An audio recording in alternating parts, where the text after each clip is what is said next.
Shalom, puji Tuhan, kita kembali berada di dalam suasana ibadah. Saya berharap semua sidang jemaat diberkati oleh Tuhan. Haleluya, haleluya. Nah, saudara, di dalam kesempatan hari ini saya ingin menyampaikan firman Allah dengan topik menang atas kekhawatiran. Ya, menang itu artinya mengatasi, ya, menang atas kekhawatiran. Jadi dalam arti kekhawatiran itu dikalahkan. Nah, saudara, lebih baik kita baca dulu ayatnya, ya. Di dalam 1 Petrus pasal 5 ayat yang ke-7, di situ dikatakan, serahkanlah, serahkan segala kekhawatiranmu kepadanya, sebab Ia yang memelihara kamu. Ia Allah yang memelihara kita. Haleluya. Nah, saudara, apa sih khawatir itu? Ya, kita memang mengerti atau seringkali mendengar bahasa tentang khawatir. Tetapi sebenarnya apa yang dimaksudkan khawatir itu sendiri? Ya, khawatir itu adalah perasaan takut, perasaan cemas, perasaan gelisah akan sesuatu yang belum terjadi. Jadi khawatir itu adalah ya suatu ketakutan, suatu kecemasan akan segala sesuatu yang belum dialami, belum terjadi. Nah, semua orang dalam berbagai status, dalam berbagai keadaannya, mereka mengalami yang namanya khawatir ini, takut akan sesuatu yang belum terjadi. Yang kaya takut, bingung nyimpen kekayaannya, ya, takut dicuri orang, mau ditaruh di bank mana. Nah, itu sudah khawatir, kecemasan, ingin melindungi hartanya. Yang miskin juga khawatir, ya, besok anakku sekolah lanjutnya gimana, masa depannya gimana, ya. Jadi kekhawatiran itu melanda kepada semua orang. Yang punya jabatan pun khawatir. Wah, lah nanti kalau sudah jabatanku berakhir, aku akan mau jadi apa ya? Mulai berpikir, mulai merekayasa apa yang harus dikerjakan untuk mengantisipasi masa depannya. Yang di bawahan pun juga khawatir. Waduh, kalau aku cuma jadi bawahan terus, kira-kira bagaimana masa depanku? Nah, itulah, ya. Jadi saudara-saudara, kekhawatiran itu melanda kepada semua orang, ya. Tetapi kalau kita pahami bahwa kekhawatiran itu tidak akan pernah mengubah apapun, ya. Kalau kita khawatir, tidak akan menjadi lebih baik, ya. Coba perhatikan orang yang khawatir. Apakah kemudian dengan perasaan khawatir, cemas, takut, gelisah akan sesuatu yang akan datang itu kemudian mereka menjadi lebih baik? Oh, tidak. Ya, bahkan akan membuatnya lebih buruk, ya. Denyut jantungnya semakin meningkat. Nah, coba orang khawatir kan, dek, nafasnya menjadi sesak, ya, badannya, kulitnya menjadi berkeringat dan pucat. Belum lagi diare, karena saking takutnya mengalami diare, ya. Dan yang paling buruk kemudian mengalami serangan jantung, saudara, yang pada ujungnya menjadi stroke. Jadi coba bayangkan dampak dari yang namanya kekhawatiran itu. Dan semua orang pasti mengalami, mungkin saudara juga pernah mengalami khawatir, semua orang punya mengalami khawatir. Orang yang belum percaya Tuhan mereka khawatir, yang percaya kepada Tuhan pun juga mengalami yang namanya kekhawatiran. Jadi masalah khawatir ini sebenarnya bukan masalah yang baru. Sejak zaman dulu kekhawatiran itu sudah melanda. Tetapi apakah sih untungnya kalau kita hidup di dalam kekhawatiran? Ya, apa untungnya? Kalau kita khawatir dari hari ke hari, khawatir. Ya, dalam Amsal Sulaiman dikatakan kekhawatiran di dalam hati itu membungkukkan orang. Orang bisa jadi bungkuk karena khawatir. Ya saudaraku, tetapi yang namanya khawatir itu ternyata tidak bisa dihindari. Ya, pasti muncul. Kapan munculnya, dalam waktu dekat atau waktu lama, kita nggak ngerti. Tapi yang namanya khawatir itu pasti muncul. Ya, kita baru saja mendengar berita ya di dalam kondisi yang terjadi saat ini. Oh, puji Tuhan, kembali kita diberikan kesempatan untuk masuk dalam new normal. Tetapi hari berikutnya sudah muncul dibarengi dengan kekhawatiran, ya, di mana kemudian di upload itu tempat penyebaran COVID. Ada level 9, level 8, aduh.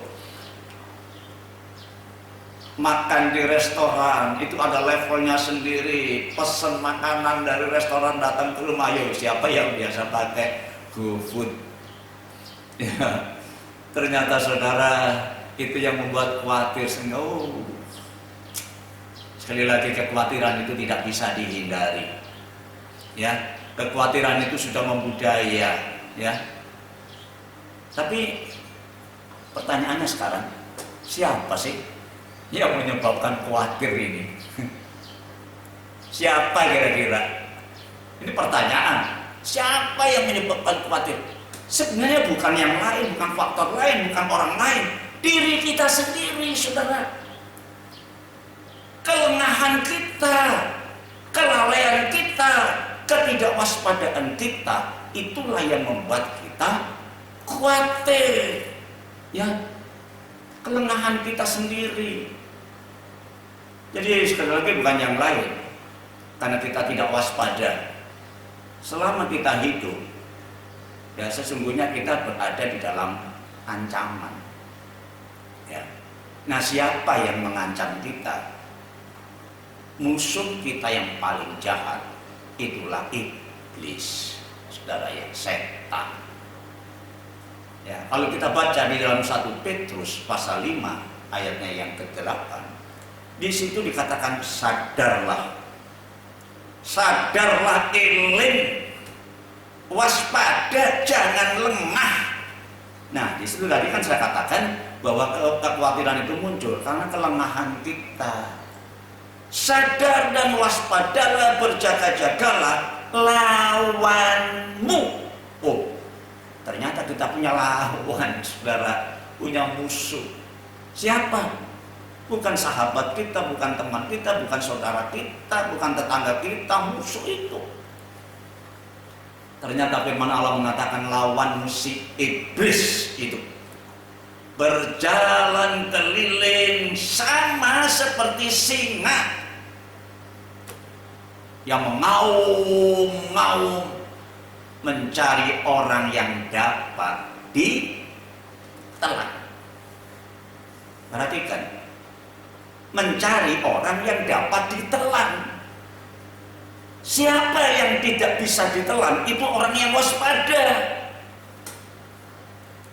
Nah, memang iblis itu jangan keliling cari mangsanya, tetapi mencari siapa yang lena. Ya, mencari siapa yang lena, siapa yang dapat ditelan. Kalau tidak dapat juga nggak ditelan. Siapa yang dapat ditelan, itulah yang lena. Saudara, sebenarnya si iblis itu sudah tidak punya senjata lagi.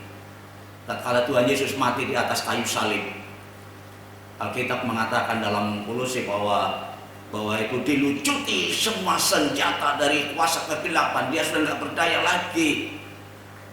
Jadi kalaupun dia berjalan keliling seperti singa, tetapi itu singa ompong, saudara, giginya sudah protol semua, cakarnya sudah nggak ada, sudah dilucuti semua oleh Tuhan, sehingga senjata satu-satunya yang dia kerjakan masih ada kesempatan mencari siapa yang dapat ditelan.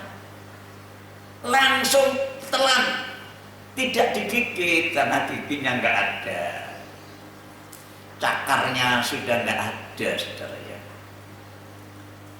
Jadi iblis itu sebenarnya sudah dikalahkan, cuma dia belum dihukum, masih ada kesempatan ya dia untuk mencari siapa yang lengah ya. Jadi perhatikan di sini, walaupun iblis itu berjalan kian kemari mencari siapa yang lengah, ya siapa yang dapat ditelan, ya walaupun tidak digigit, tapi kalau ditelan itu ya geli juga ya. Tahu-tahu ditelan, dikulum oleh singa, aduh geli juga. Ya walaupun iblis itu berjalan kian kemari mencari mangsanya, tetapi segala sesuatu yang tidak menguntungkan, yang mengkhawatirkan itu sekali lagi datangnya bukan dari iblis. Ya, bukan dari iblis, tapi dari kelemahan kita sendiri, saudara. Ya, lengah, nggak waspada. Nah, sebab itulah dalam Efesus pasal 4 ayat 27 dikatakan, dituliskan oleh Rasul Paulus di sana, jangan beri kesempatan kepada iblis. Jangan beri kesempatan. Nah, seringkali kita malah beri kesempatan kepada iblis, memberikan waktu luang untuk iblis, ya, mulai mulai untuk mengganggu diri kita. Nah, ini kesalahan fatal, saudara. Ya, jangan beri kesempatan kepada iblis. Ya, karena iblis itu cuma satu saja pekerjaannya, keliling ke sana kemari, mencari siapa yang dapat ditelan, mencari siapa yang lengah. Nah, ada satu peristiwa yang digambarkan di dalam kitab Ayub, saudara ya, di dalam pasal 1 ayat 6 dan ayat yang ke-7. Pada satu hari datanglah anak-anak Allah menghadap Tuhan. Ya, penghuni surga itu datang menghadap Tuhan. Di antaranya nyelonong yang namanya iblis ikut masuk, saudara. Ya, rupanya Tuhan masih beri kesempatan si iblis itu masuk. Ya, dia ingin tahu apa maksudnya. Ya. Kemudian dikatakan dalam firman Allah, maka bertanyalah Tuhan kepada iblis, dari mana engkau iblis?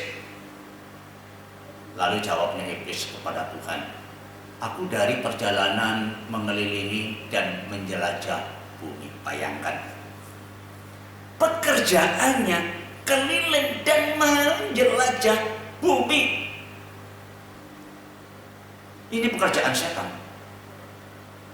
Seperti singa yang mengaum, mencari siapa yang dapat ditelan. Nah, sekali lagi itu kelemahan kita, saudara ya. Kelengahan kita.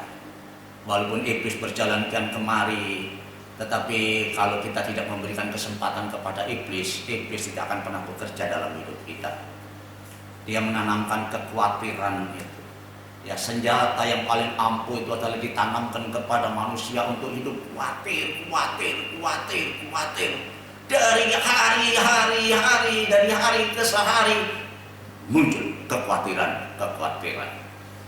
Apalagi di dalam kondisi dan situasi seperti yang sekarang ini yang melanda seluruh bumi.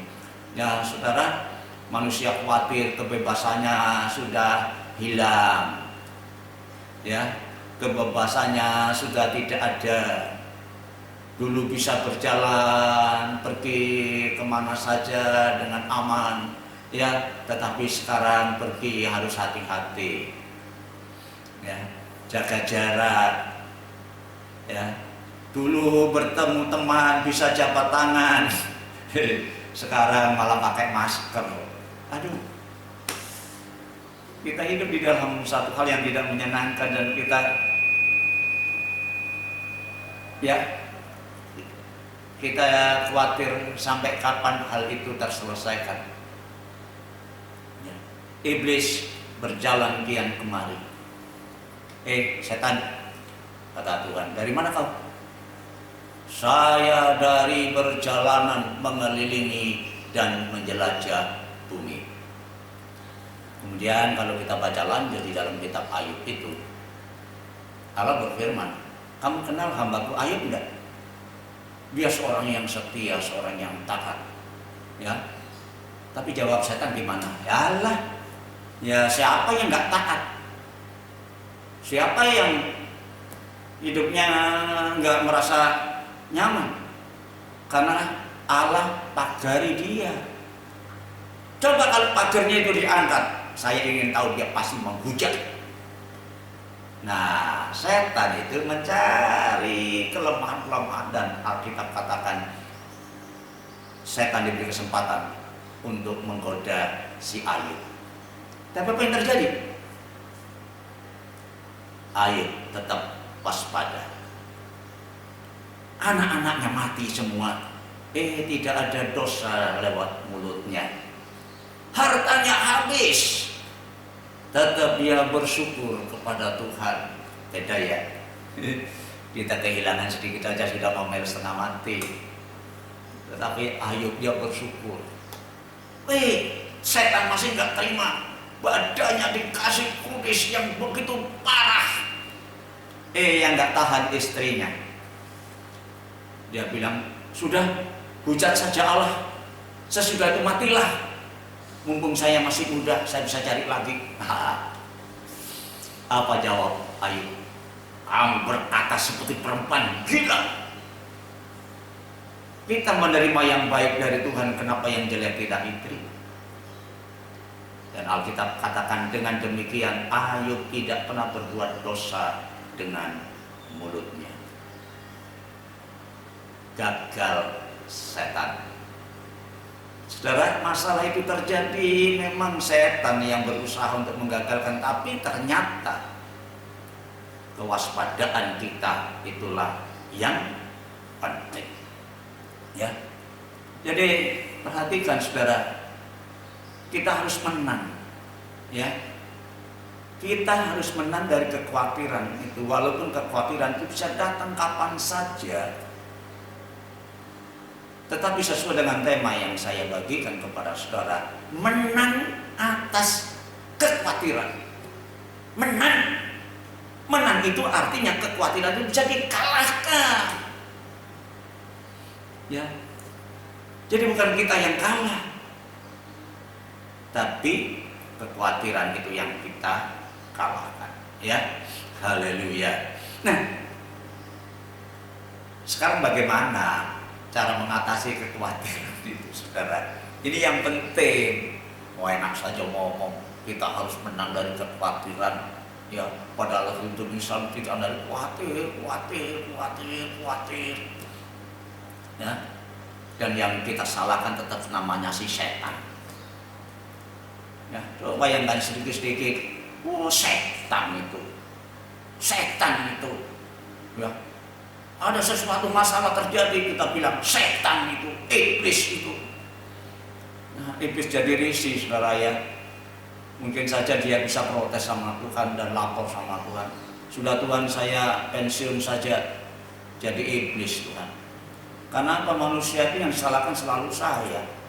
Dia bermain judi, dia bergelimangan harta, yang disalahkan saya. Dia berbuat zina, dia yang menikmati perzinahan itu, yang disalahkan saya. Saudara, sekali lagi kelemahan kita.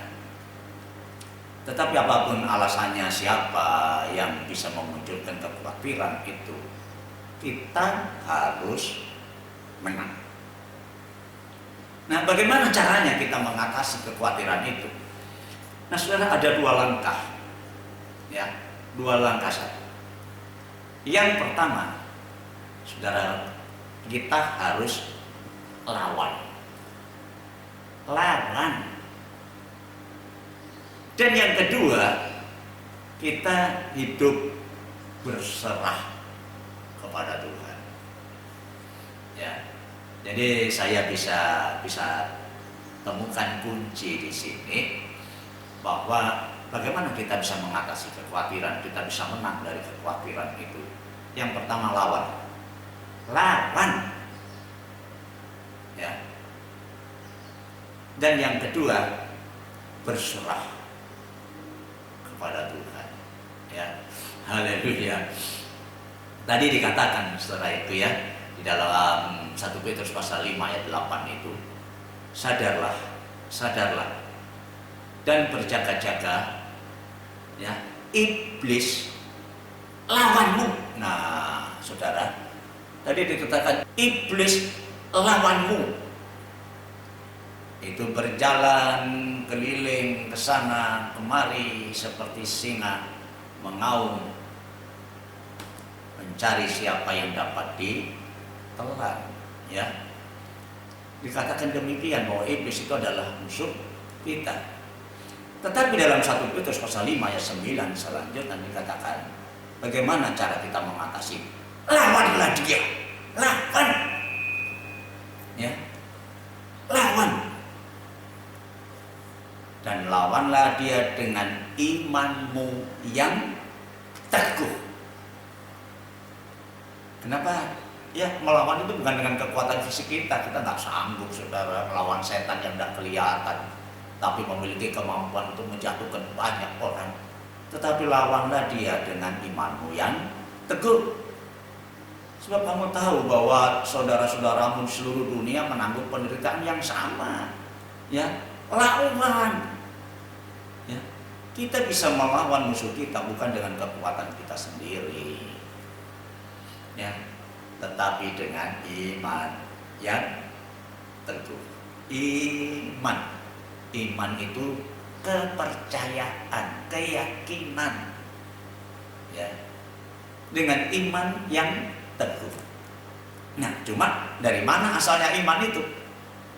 Ya, dari mana kita bisa memperoleh iman? Saudara, iman itu bisa kita dapatkan dari mendengar firman. Nah, itu sebabnya di dalam Roma pasal 10 ayat 17 di situ dikatakan jadi perlu kamu pahami, iman itu timbul dari pendengaran. Ya. Iman itu timbul dari pendengaran, dan pendengaran itu oleh firman Kristus. Ya. Jadi pendengaran itu oleh firman Kristus. Iman itu muncul ketika kita mendengarkan perkataan Allah, mendengarkan firman Allah. Ya. Jadi sumber iman itu adalah firman, bukan yang lain, saudara. Nah, sebab itu kalau kita sebagai orang percaya kepada Tuhan, kita kurang dalam mendengar, merespon firman Allah, maka iman kita kurang.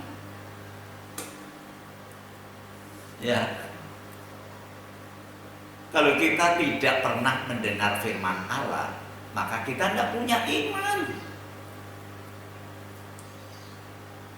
Tetapi kalau kita banyak sering mendengar firman Allah, maka besar iman kita. Haleluya. Jadi saudaraku, lawanlah dengan imanmu. Cuma iman itu datangnya dari mana? Datang dari mendengar firman. Nah, seperti orang Kristen jangan sampai nggak pernah dengar firman, saudaraku. Ya, di dalam kesempatan yang seperti sekarang ini, ya, terhambat untuk kita datang ke gereja. Ya, tapi masih kita usahakanlah untuk bisa mengikuti ibadah secara online seperti sekarang ini. Tujuannya cuma satu, mendengar firman. Bukan karena kebiasaan kita. Ya, memang kita sekarang jadi sedikit lebih punya perkembangan, ya. Dulu nggak ngerti online begitu, online begini. Tetapi dengan adanya virus ini ngajari kita pinter, saudara. Ya. Nah, dengan cara begini kita mendengar firman Allah, kita perhatikan firman Allah supaya apa? Kita memiliki iman, memiliki keyakinan. Ya. Tetapi iman yang bagaimana, saudaraku ya? Artinya memperhatikan atau mendengar firman yang bagaimana. Ya. Haleluya. Dalam 1 Petrus pasal 1 ayat yang ke-19 dikatakan, begini caranya mendengar firman Allah, ya. Dengan demikian katanya, kami makin diteguhkan, coba bayangkan, makin diteguhkan, makin dikuatkan oleh firman. Firman yang mana? Firman yang telah disampaikan oleh para nabi. Firman yang disampaikan oleh hamba-hambanya. Jadi kalau kita mendengar firman Allah, sekali lagi Allah itu nggak mungkin kemudian berfirman langsung dari langit, ya. Tetapi lewat hamba-hambanya yang disuruh untuk menyampaikan firman Allah. Siapa saja yang hambanya disuruh perhatikan, ya. Haleluya. Ayat selanjutnya mengatakan, alangkah baiknya kalau kamu memperhatikannya. Nah, firman itu perlu diperhatikan, saudara. Ya, tidak hanya sekedar mendengar, habis itu sudah. Tidak. Perhatikan seperti kamu memperhatikan pelita yang bercahaya di tempat yang gelap sampai fajar menyingsing dan bintang timur terbit bersinar di dalam hati. Haleluya. Bintang timur itu adalah pribadi Tuhan sendiri, saudara. Kalau kita menghargai firman-Nya, kita mendengar dengan baik, kita perhatikan sampai akhirnya firman itu menjadi darah daging kita, dan Dialah yang akan menopang kita, memberikan kekuatan kepada kita untuk kita melawan pekerjaan daripada kuasa kegelapan. Lawan dengan imanmu yang teguh. Tetapi iman itu tidak datang dari kekuatan kita sendiri. Iman itu datang ketika kita mendengar dan memperhatikan firman. Ya, saudaraku, iblis itu licik. Ya, licik. Dalam permainannya dia licik. Dia tidak akan pernah datang kepada manusia dengan kekerasan. Kasus yang terjadi di Taman Eden, dia datang kepada Hawa bukan dengan kekerasan. Ya, kalau dengan kekerasan, dengan cara kasar, pasti lari si Hawa. Ya, tetapi dia datang dengan tipu muslihat. Halo Hawa, selamat pagi. Boleh tanya enggak ya? Bagaimana sih bunyi firman Allah mengenai pohon-pohonan dalam taman ini? Boleh dimakan buahnya tidak? Lembut sekali dia datang. Coba kalau dia datang dengan wajah yang mengerikan, larilah si Hawa. Nah, iblis itu licik permainannya. Ya, dia bukan dengan kekerasan, tetapi dengan tipu muslihat. Ya, tipu muslihat. Sebab itu di dalam Efesus pasal 6 ayat yang ke-11 dikatakan di sana, pakailah seluruh perlengkapan senjata Allah supaya kamu dapat bertahan melawan tipu muslihat iblis. Kali lagi dia tidak datang dengan kekerasan, ya, tetapi dia datang dengan tipu muslihat. Nah, iblis itu licik, saudara. Nah, banyak orang gagal, banyak orang jatuh, banyak orang punya masalah karena kena tipu. Ya, tipu muslihat. Jadi hati-hati, saudara. Ya, tipu muslihat itu lebih kejam daripada kalau bertemu dengan terang-terangan kita bisa lawan mungkin secara fisik. Tapi kalau namanya tipu muslihat datang dengan lembut, akhirnya kita jatuh. Perlu hati-hati. Ya. Makanya ayat selanjutnya dalam Efesus pasal 6 itu ayat 13 sampai ayat yang ke-17 Jadi saudara-saudara, berdirilah tegak. Jangan melentruk ya saudara ya. Hidup ini jangan terus lemes, loyo begitu. Dari hari ke hari nggak bersemangat, tidak. Berdirilah tegak, berikat pinggaman kebenaran dan berbaju cirahkan keadilan. Ya, haleluya. Kakimu berkasutkan kerelaan untuk memberitakan Injil damai sejahtera. Kita punya pelampakan pakaian yang diberikan oleh Tuhan, saudara ya.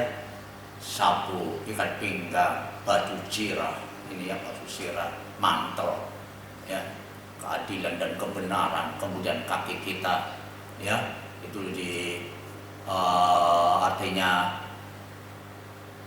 punya tanggung jawab untuk memberitakan kesukaan, ya, sebab Injil itu adalah berita kesukaan, ya, memberitakan damai sejahtera. Nah, di dalam segala keadaan, katanya, dalam segala keadaan, pergunakanlah perisai iman. Iman, tameng, perisai. Surat perisai itu untuk menahan senjata dari lawan. Ya, dengan perisai kita bisa menangkis. Jadi lawan dia dengan menggunakan perlengkapan senjata Allah dengan perisai iman, dan terimalah ketopung keselamatan, dan satu hal yang tidak boleh ditinggalkan, pedang roh, yaitu firman Allah. Saudara, kita lawan bukan dengan kekuatan fisik kita. Ternyata ujung-ujungnya kita lawan dengan iman yang datangnya dari mendengar firman. Lawan, saudara. Bagaimana kita bisa menang dari kekhawatiran itu? Kita mesti lawan. Lawanlah dia dengan iman yang teguh. Ya, lawan dengan iman yang teguh. Jadi sekali lagi, sebagai orang percaya, kita tidak akan luput dari namanya kekhawatiran ini, ya, kekhawatiran. Tapi kita beruntung karena masih kita punya kesempatan untuk mendengar jalan keluar menghadapi kekhawatiran. Yang pertama, lawan. Jangan dibiarkan, jangan kita yang kalah, lawan. Tetapi perlawanan kita sekali lagi bukan kekuatan diri kita sendiri, tapi perlawanan kita dengan kekuatan firman Allah. Firman Allah yang terus menerus kita nikmati itu menjadi perisai bagi kita dan menjadi pedang untuk melawan dari kuasa gelap yang sengaja membuat hati kita khawatir. Ya, jadi saudara-saudara, kiranya kita pahami ini, ya. Nah, yang kedua, ya, yang kedua, lawan dengan penyerahan diri. Wow, ini tidak ngelawan ini, ya. Kok menyerah? Menyerah kepada siapa? Bukan menyerah kepada setan. Jangan keliru, saudara.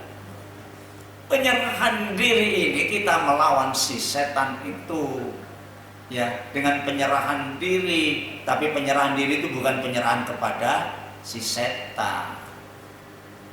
Tadi di dalam 1 Petrus pasal 5 ayat 7 dikatakan, serahkanlah segala kekhawatiranmu kepadanya, kepada Tuhan, sebab Ia yang memelihara kamu.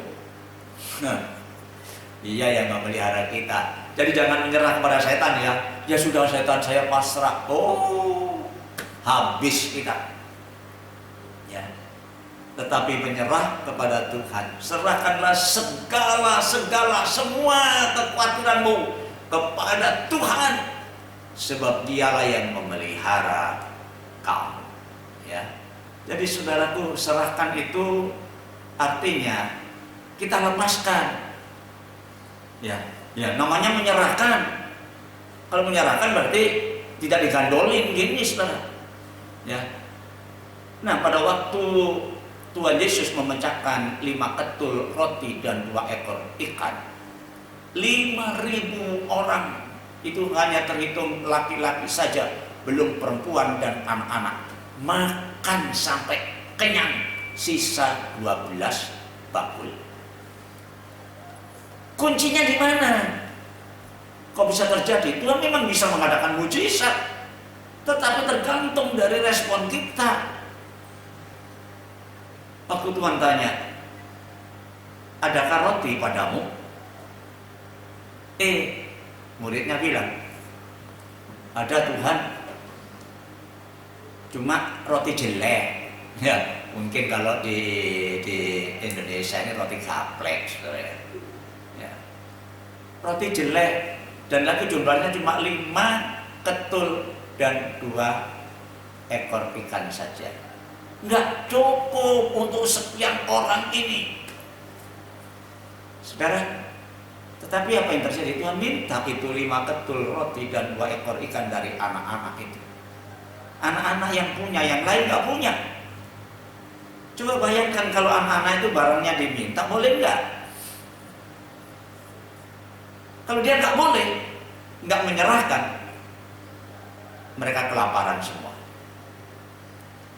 Tetapi waktu roti itu diserahkan kepada Tuhan, saudara, diserahkan itu tidak dikandoli. Tidak Tuhan, tidak Tuhan, tidak nih, tidak. Bukan begitu, saudara. Ya, diserahkan artinya dia lepaskan total.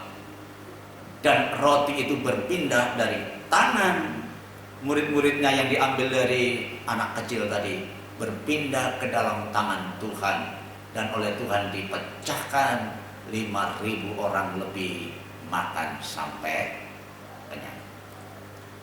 Jadi saudara, serahkan, menyerahkan hidup kita ini kepada Tuhan, ya. Artinya kita sudah tidak memiliki kesanggupan, ya. Jangan mengandalkan kekuatan kita sendiri tatkala kita menghadapi persoalan, menghadapi kekhawatiran ini. Jangan gunakan kekuatan kita sendiri, ya. Kalau kita menggunakan kemampuan kita, menggunakan kekuatan kita sendiri, sama kita dengan mengambil alih kendali dari Tuhan. Cara hidup kita ini dikendalikan Tuhan. Kita tidak hidup secara liar. Ya, jangan gunakan kekuatan kita, kemampuan kita, kepandaian kita, kebisaan kita, saudara. Tapi serahkanlah kepada Tuhan, ya. Jangan meragukan kuasa Tuhan, ya. Jangan meragukan. Dan kalau kita masih khawatir, itu tandanya kita meragukan Tuhan, ya. Tandanya kita meragukan Tuhan. Saudara, jangan ragu-ragu, saudara. Tuhan itu sudah sangat luar biasa, kemampuannya, kekuatan, kekuasaannya, dan satu hal yang kasihnya untuk menolong kita, ya. Sebab itu mari kita berserah kepada Tuhan tatkala kita menghadapi persoalan, menghadapi kekhawatiran yang mencekam hidup kita. Saya tidak tahu hari ini saudara punya hidup penuh dengan kekhawatiran atau tidak, ya. Tapi satu hal, ya. Tetapi satu hal, saudara-saudara, kita menyerah kepada Tuhan, ya. Di dalam kitab Mazmur pasal 55 ayat 22 dikatakan, serahkanlah kekhawatiranmu kepada Tuhan, maka Ia akan memelihara kamu, sebab tidak untuk selama-lamanya dibiarkan orang benar itu goyah. Saudara, orang yang khawatir itu imannya bisa goyah loh. Loh, hidupku kok begini ya? Katanya kok Tuhan itu enak, ya. Katanya Tuhan itu berbahagia, tapi kenapa hidupku penuh dengan kekhawatiran? Tunggu dulu. Ya, Tuhan itu punya rencana dalam hidup kita, saudara, ya.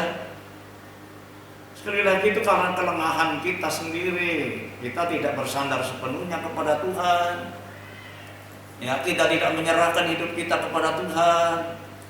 Itu sebabnya berulang-ulang firman Allah katakan baik dalam perjanjian baru maupun perjanjian lama, ya, di dalam 1 Petrus pasal 5 ayat 7, serahkan. Nah, di dalam Mazmur pasal 55 ayat 2 ini juga begitu. Serahkanlah segala kekhawatiranmu kepada Tuhan, maka Ia akan memelihara engkau, karena tidak untuk selama-lamanya dibiarkan orang benar itu goyah. Kalau kita ngerti rahasia ini, saudara, hidup ini tidak akan pernah ditandai dengan yang namanya khawatir. Ya, haleluya, haleluya. Kalau kita menyerahkan hidup kita kepada Tuhan, itu berarti adalah kebesaran hati kita, karena kita merasa tidak mampu. Ya, dan kalau kita tidak mampu, maka Tuhan yang akan bertindak. Saudara, kalau seorang anak itu masih bisa melakukan apa yang dikerjakan, tidak mungkin orang tuanya menolong. Ya, oh bisa kok dia bisa mengangkat itu benda, nggak mungkin orang tuanya menolong. Tapi kalau dia sudah merasa tidak mampu, tidak kuat, dan mulai berteriak, "Bapak, tolong Bapak, Bapak, tolong Bapak." Nah, saudaraku, artinya kita menyerahkan beban itu kepada Bapak. Demikian pula halnya kalau kekhawatiran itu melanda hidup kita dan kita berseru kepada Tuhan, serahkanlah segala kekhawatiran kepada firman Allah. Ya, perjalanan bangsa Israel juga pernah mengalami ketakutan, ya, tatkala menghadapi musuhnya. Dan dalam Keluaran pasal 14 ayat 13 sampai 14, di situ dikatakan, tetapi berkatalah Musa kepada bangsa itu, tatkala mereka ketakutan menghadapi musuh, dikatakan oleh Musa, janganlah takut, berdiri tetap dan lihatlah keselamatan yang dari Tuhan, yang akan diberikannya hari ini kepadamu. Haleluya. Sebab orang Mesir yang kamu lihat itu, yang sekarang ini sedang hendak menyerang kamu, hendak mengalahkan kamu, tidak akan pernah kamu lihat lagi untuk selama-lamanya. Amin. Tuhan yang berperang untuk kamu, dan kamu diam saja. Haleluya. Saudara, luar biasa kalau kita ngerti rahasia ini, maka hidup kita selalu tersenyum, saudara ya. Tidak ada tanda kekhawatiran. Hari-hari kita cuma tersenyum. Nah, sebagai bukti bahwa kita adalah anak-anaknya Allah, ya. Mesem lan guyu iku putrane Gusti, ya. Dalam suka dukaku kan tetap tersenyum, diolok dihinaku kan tetap tersenyum, karena ku tahu Tuhanku Yesus sertaku. Apapun terjadi, ku kan tetap tersenyum. Saudara, ayolah kita buang kesedihan, kita buang kekhawatiran dengan cara lawan iblis. Dengan iman yang datangnya dari firman Allah, mari kita penuhi hidup kita dengan firman Allah. Hargai firman Allah. Siapapun yang menyampaikan firman Allah, hargai. Dan yang kedua, kita berserah kepada Tuhan, ya. Kita menyerahkan hidup kita kepada Tuhan. Total kita berserah, tanda ketidakmampuan kita. Saya yakin, saya pastikan Tuhan pasti menolong saudara dan menolong saya. Amin. Tuhan memberkati kita semua hari ini. Haleluya. Mari kita tunduk kepala, kita berdoa. Terima kasih Tuhan, hari ini penghiburan dan kekuatan yang Kau berikan kepada kami lewat kebenaran firman-Mu. Kami tahu hari-hari kami tidak pernah lepas dari namanya persoalan, permasalahan yang membawa kehidupan kami kepada satu kekhawatiran. Tetapi hari ini kami mengerti Tuhan ada rahasia bagi kemenangan kami. Kami akan lawan iblis dengan firman dengan keyakinan perkataan-Mu yang kami dengar, dan kami dengar. Terima kasih Tuhan. Dan kami merasa tidak sanggup dengan kekuatan sendiri, sebab itu kami menyerahkan hidup ini ke dalam tangan-Mu. Kiranya Tuhan yang menolong kami, memberkati kami dengan kekuatan yang daripada Tuhan. Terima kasih Tuhan Yesus. Berkati seluruh sidang jemaat yang hari ini mendengar firman-Mu dengan berkat yang berlimpah dari Tuhan, hidup tanpa kekhawatiran. Di dalam nama Yesus Kristus kami naikkan doa kami. Amin.